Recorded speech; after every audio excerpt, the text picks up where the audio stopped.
Finalis Musabakah Syahril Quran Putra dengan nomor peserta S056 akan membawakan judul Moderasi Beragama Upaya Mewujudkan Islam Rahmatan lil Alamin.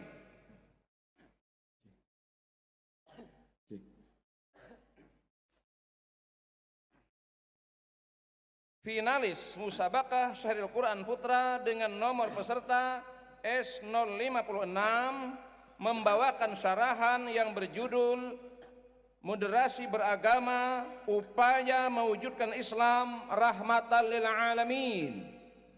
Silakan. Assalamualaikum warahmatullahi wabarakatuh.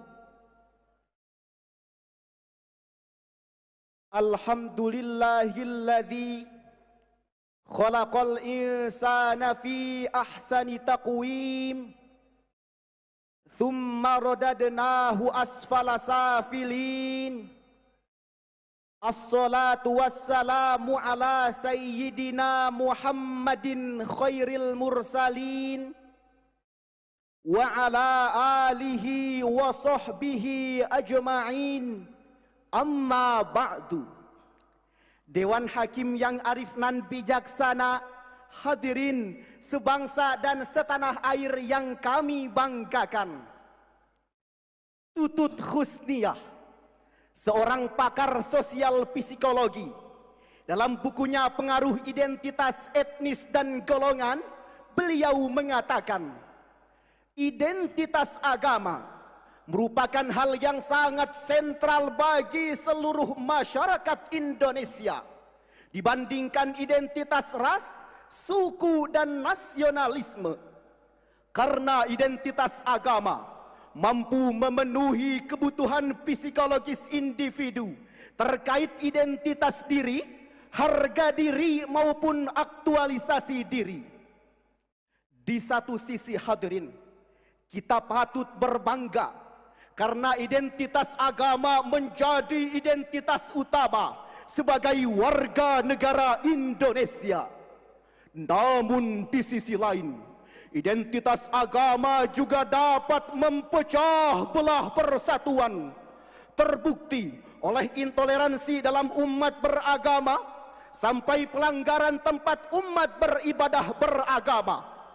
Masih ingatkah kita hadirin peristiwa pembakaran masjid di Tolikara, Papua, pembubaran jemaat gereja yang saat sedang beribadah di rumah, pembacokan imam masjid saat sedang sholat berjamaah, vandalisme yang terjadi di musala, bahkan konflik antar agama yang membuat negeri ini terpecah belah. Inikah yang dinamakan negara toleran, yang katanya mengutamakan keberagaman, tapi nyatanya mencoreng persatuan? Betul hadirin? Lalu bagaimana konsep Al-Quran dalam menghadapi persoalan tersebut? Maka pada momentum kali ini kami akan membawakan syarahan yang berjudul Moderasi Beragama Upaya Mewujudkan Islam Rahmatan lil Alamin, dengan landasan Al-Quran surah Al-Anbiya ayat 106 sampai 107. A'udzu billahi minasy syaithanir rajim.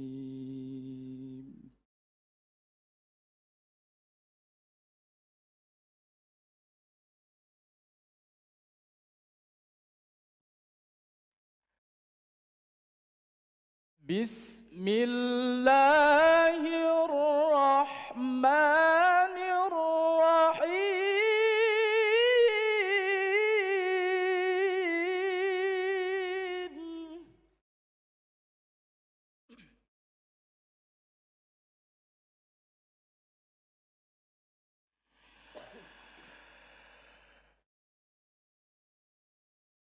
Inna fi hadza labalaghan liqaumin abidin.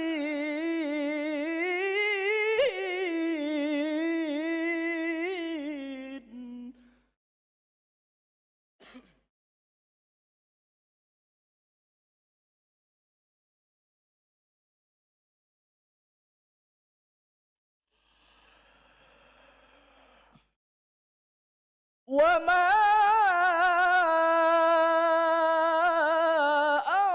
أرسلناك إلا رحمة للعالمين.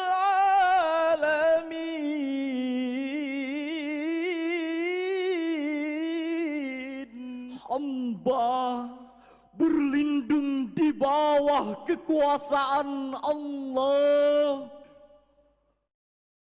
dari usikan setan yang terkutuk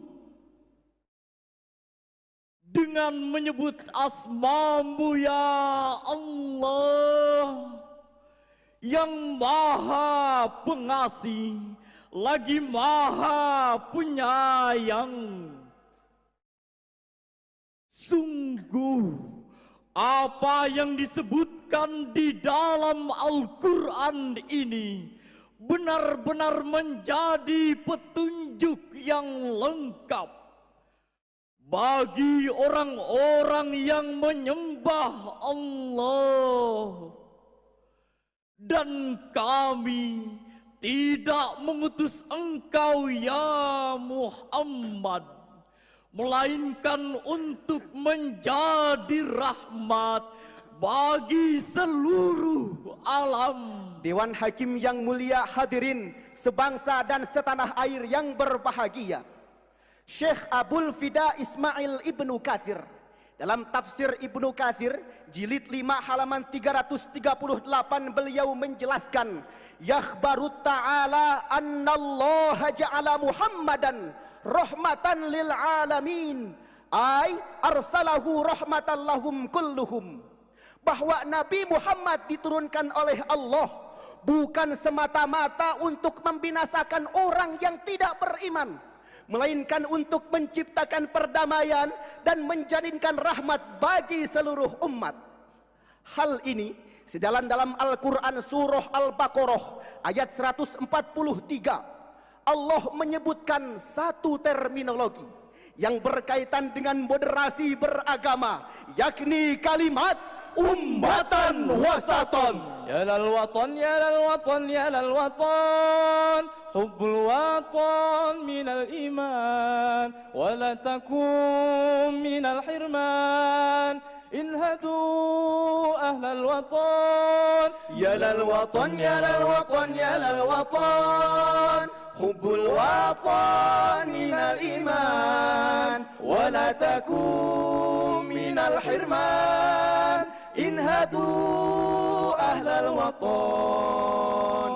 Profesor Dr. Quraisy Shihab menjelaskan bahwa kata wasaton pada ayat ini bermula pada sesuatu yang baik sesuai objeknya, sesuatu yang baik di antara kedua kutub ekstrim yang berbeda. Dari akar kata inilah kata wasaton berkembang arti menjadi adil dan seimbang. Allah juga mempertegas posisi umat Islam sebagai umat yang moderat atau dikenal dengan istilah ummatan wasaton, umat yang berada di tengah, tidak menjunjung dalam rohani, tidak hanyut dalam materi, tapi memadukan aspek rohani dan jasmani, sehingga terjadilah Islam yang rahmatan lil alamin. Namun sayang beribu sayang, fenomena yang muncul sepanjang peradaban dan terus berulang adalah keadilan pemimpin dan aliran radikal yang sering menjurus pada tindakan aksi saling golok, saling gorok, saling tabok, saling tonjok, bahkan saling bacok. Eksesnya hadirin, marak terjadi pertikaian, perseteruan, permusuhan, peperangan yang terjadi antar kelompok yang satu dengan kelompok yang lain, agama yang satu dengan agama yang lain, suku yang satu dengan suku yang lain, bahkan sampai terjadi pertumpahan darah hingga berlanjut pada pembunuhan satu sama lain. Timbul pertanyaan, mengapa Islam yang penuh dengan nilai kenyamanan justru lekat dengan label teroris dan ekstremis?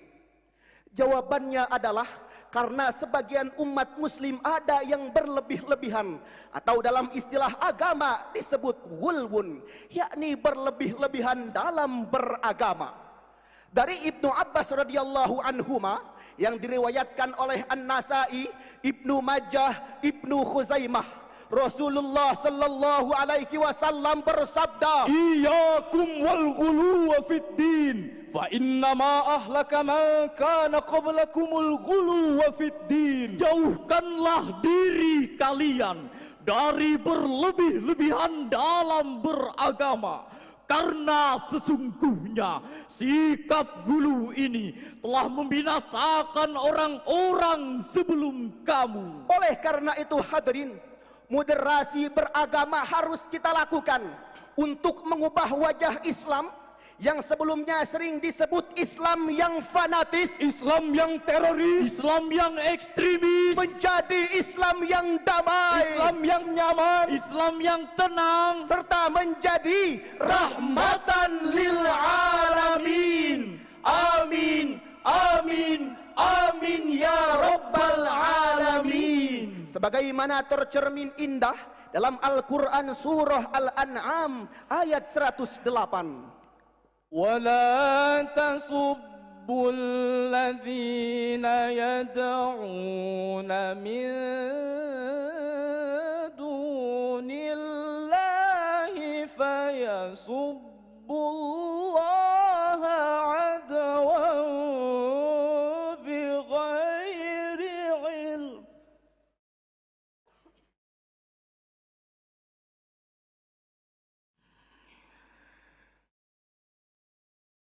كذلك زينا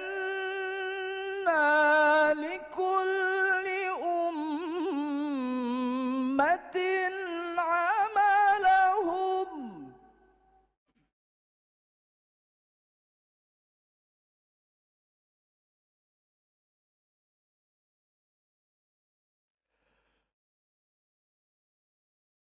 ثم إلى ربهم مرجعهم فينبئهم بما كانوا يعملون.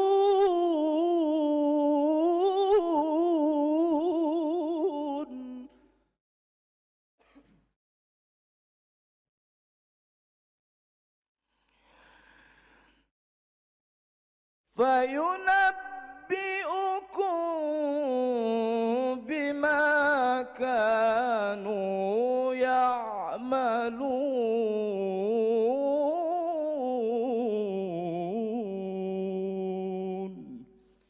صدق Allahul Azim. Dan janganlah kamu memaki sesembahan yang mereka sembah, karena mereka akan memaki Allah dengan melampaui batas tanpa dasar pengetahuan. Demikianlah kami jadikan setiap umat menganggap baik pekerjaan mereka, kemudian kepada Tuhan tempat kembali mereka. Lalu Dia akan memberitahukan kepada mereka apa yang mereka kerjakan. Maha benar Allah dan Maha Agung dengan segala firman-Nya. Dewan Hakim yang mulia, hadirin sebangsa dan setanah air yang berbahagia, Imam Ali As-Sabuni dalam kitab Sofwatut Tafasir jilid 1 halaman 410 beliau menjelaskan, ay la tasubbu alihatal musyrikina wa asnamahum. Janganlah kalian menghina dan berhala orang-orang kafir. Allah juga memerintahkan kita untuk jangan menghina berhala orang-orang kafir, karena di balik hinaan dan cacian kita akan timbul kerusakan, yakni mereka menghina Allah tanpa dasar ilmu pengetahuan. Menurut Profesor Dr. Quraisy Shihab, ada 3 cara agar moderasi beragama terlaksana. Yang pertama, adanya pengetahuan dalam diri kita. Yang kedua, kemampuan dalam mengendalikan emosi dan nafsu balaka. dan yang ketiga, Memiliki kehati-hatian dalam beragama. jadi bukan ajaran agama yang dimoderasi, tapi cara beragama kita yang harus mendapatkan sentuhan moderasi sehingga Islam menjadi Islam yang rahmatan lil alamin. Sejarah membuktikan hadirin, Islam bukanlah ajaran agama yang sadis, bengis, apalagi teroris, melainkan Islam adalah ajaran agama yang harmonis, rahmatan lil alamin. Dengan demikian, jika akhir-akhir ini masih ditemukannya aksi-aksi terorisme, radikalisme, penyerangan tempat umat ibadah lainnya yang katanya dilakukan oleh orang Islam, sekali lagi kami katakan, ini bukan ajaran agama Islam, melainkan ini hanya merusak keindahan agama Islam. Islam mempersilahkan umat Kristiani untuk sampai pada tingkatan Isa Al-Masih. Islam mempersilakan umat Hindu untuk mengamalkan ajaran Veda Vendata Resi Agatya. Islam juga mempersilahkan umat Buddha untuk menjalankan ajaran Dharma Siddhartha Gautama. Demikian pula Islam mempersilahkan umat Konghucu untuk sampai pada tingkatan Lisu, Sensu, dan Sensuennya. Bagimu agamamu dan bagiku agamaku. Dengan demikian hadirin, syarahan ini dapat kami ambil kesimpulan bahwa keberagaman merupakan sunnatullah yang Allah tetapkan kepada kita. Oleh karena itu hadirin, hal yang harus kita lakukan adalah saling menghargai, saling menghormati, bahkan saling mencintai.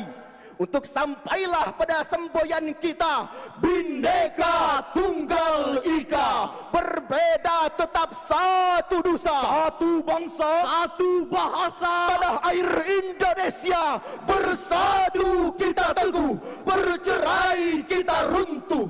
Sebelum kami tutup, izinkan kami untuk membawakan sebuah lagu yang dipopulerkan oleh Bung Haji Rhoma Irama. Bhinneka Tunggal Ika, lambang negara kita Indonesia. Walaupun bermacam-macam aliran, tetapi satu tujuan.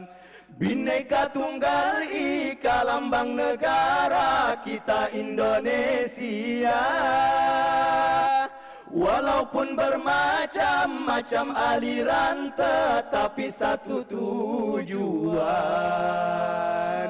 Demikian dan sekian. Wassalamualaikum warahmatullahi wabarakatuh.